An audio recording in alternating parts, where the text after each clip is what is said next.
Hi guys, सबको जय मसीह की। ये मेरी बेटी है और गुड मॉर्निंग सबको। आज मैं बस बाज़ार जा रही थी तो इसलिए बस वीडियो बनाने जा रही हूँ। और देखो, ये हमारा गांव का झिलके बस्ती का नेपाली गोरखा बप्तिस्ट चर्च है।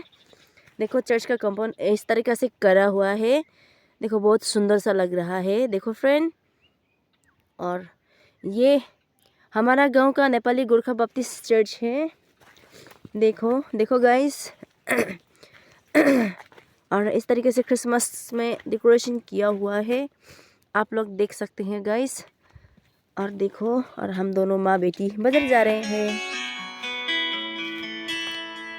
चुपके से आँखों के रस्ते तू मेरे दिल में समाया, चाहत का जादू जगा के